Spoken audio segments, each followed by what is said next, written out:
kulanti wacan oo wanaagsan daawadayaal idil ahaantiinba kusoo dhawaada TV-ga caalamiga ETN xarunta stuudiyaha magaalada Nairobi. daawadayaal barnaamijkan gaarka waxaa marti inoogu ah isla markaana aynu ku wareysanaynaa abwaan ama maalif wiil Soomaaliyeed isla markaana saad dareemayseen da'diisu aad u yar tahay isla markaana soo saaray filim la magac baxay Isma Qabato. waxaynu ka wareysanaynaa qaabka uu dhaliyay wiilkaasi yar in uu soo saaro ama abwaanka ama maalifka filimka Isma Qabato. kusoo dhawow Faysal stuudiyaha ETN. bismillahir rahmaanir rahiim. marka ugu horeysa guud ahaan waxaan salaamayaa ummadda Soomaaliyeed meel kasta ay ku dhaqan tahay gaar ahaan waxaan aad u salaamayaa telefishinka cusub ee ETN kaas shaqaalihiisa iyo dhammaan dadka daawada. Faysal adiga oo mahadsan waxaad soo saartay isla markaana aad aliftay filim la magac baxay Isma Qabato. maxaa kugu kalifay in aad alifto filimkaasi yaase ka dambeeyay oo kugu dhaliyay fikradda filimkaasi? kulley waxaan u maleynayaa inaan sheekada hal mar soo koobi karin. filimkan waxaan ka fikiray muddo waxaan ugu talagalay macnaha maanta marxaladda Soomaaliya haysata. filimkaas aan ku magacaabay Isma Qabato waxa uu ka kooban yahay 3 qaybood. waa guud ahaan waxaan ka dhigi karaa hal filim laakiin sheekada filimka ay ka socoto waa 3 qiso ama 3 filim oo isla socdaan kana duwan filmaanta ee Soomaalida sameyn jireen. Faysal oo goorma ayay kugu dhalatay fikradda ah in aad filimkaani sameyso ama bas ayaa kugu dhaliyay in aad soo saarto filimkaani isla markaana qisadiisa u soo bandhigto dadweynaha? wallahi ka fikrad ahaan filimkan aniga ayaa maskaxdayda ka soo maaxatay sababtoo ah saan la socno Soomaaliya waxa ku dhacay burbur ilaa hadeertaana dhibaatada Soomaaliya socoto muddana waa ka fikiraya macnaha waxyaalaha aan ku tusin karo dhibaatada Soomaaliya haysato inaan macnaha ka sameeyo filim. ma jiraan dadka la qayb qaatay filimkaani aad soo saartay ee Isma Qabato in aad soo bandhigto isla markaana uu noqdo mid la daawado waxyaabo badan aad kaga hadashay sida aad ka dhawaajisay? dabcan way jiraan macnaha dad filimkan ay la sameeyay inkastoo aan halkan ku soo koobi karin adi qiyaas ahaan filimkan waxa ka qayb gashay ilaa iyo 200 qof oo Soomaali ah iskugu jiraan dhalinyaro dad waaweyn odayaal ah. haddaan tusaalahan kaaga soo qaatay macnaha dadka Soomaalida ay sida gaarka u yaqaaniin waxa kamid ah Bacalwaan Cabdi Tahliil Cabdirasaaq Kuka Allah uu naxariisto u dhintay filimkan uu ku jira waxa kamid ah Muslima Qaasin Holoole waxa kamid ah Isheeg Cabdullaahi Dheeryar la dhahayo waxa kamid ah Ooyaaye waxa kamid ah Cabdirasaaq Baadil waxa kamid ah macnaha dad badan aan hadda ku soo koobi karin dhalinyaro badan oo xataa macnaha Isheeg aan rajayn doono in ay ummadda Soomaaliyeed masrax markay soo fulaan noqon doonaan dad ku fiican macnaha jelista in aan filimkan xataa aan ka qayb galsiiyay. Faysal ma ku jiraan filimka aad soo saartay ama aad dadweynaha doonayso inaad u soo bandhigto dad ayagu tahriibay oo dhibaato tahriibka kala kulmay ama isku dayay in ay tahriibaan? wallahi saaha marka hore ku sheegay filimkayga wuxuu ka kooban yahay 3 qaybood. qaybta koowaad waxa weeye dhibaatada Soomaaliya maanta qoyska family problemka Soomaalida haysata. qaybta labaad waxay ka sheekeynaysaa macnaha tahriibka iyo dhibaatada Soomaalida maanta ugu badan macnaha qarniga hadda ku jirno maanta. qaybta saddexaad waxay ka hadlaysaa Isheeg oo qaybtaas oo aad rag macnaha Isheeg qisa sax ku dhacday ay matalayaan waa qaybta macnaha qabiilka waxaana ay matalayaan macnaha rag arrimahaas macnaha Isheeg oo la socdaan. boqolkiina la gala toos la ogala قال قفل بكيكوكي سال صبعه أخرسه وقايل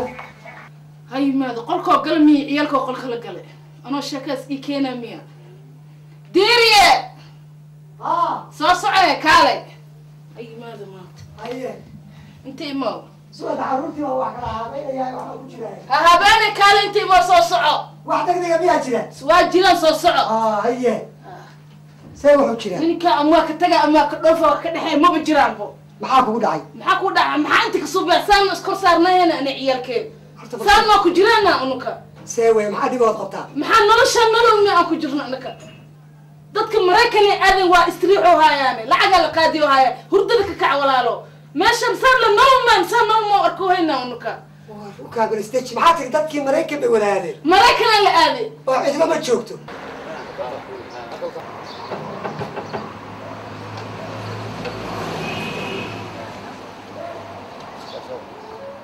هاي توصل أنا كوس عني ايوه سيجارة كوس عني خير الله كريم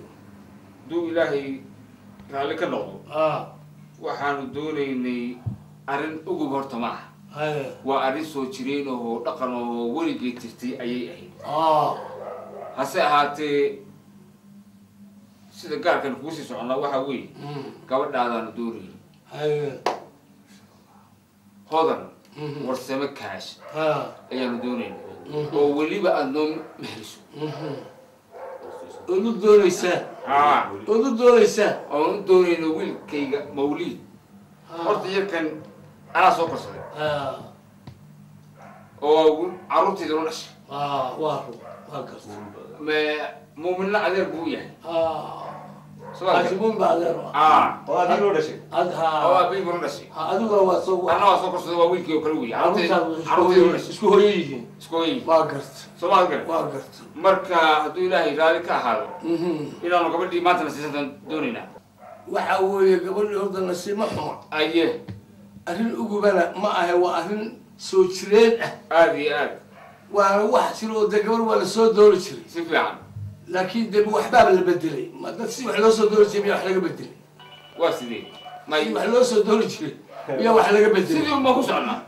ma kuma socono laguma socdo waxa weeye hadee gabadha ila xaaj wasal kaasha waa taqaana heerkay tahay nacam gartay adiguna heerkaa tahay waa taqaana adiga wiilkii iyo adeerkii marka waxa weeye yani waxbaa la bedelayo arrimaa la bedelay surti dadka ya waxba iga dambeeyay wax la bedelayo كل يقول أذكر وصل على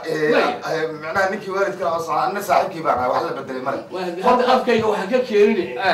يعني وحوي حتى واحد إننا واجه هذا سوق سكين يا ما وين بقى وحكي حمر بقى marka saddexdaas qaybood ayuu filimka ka kooban yahay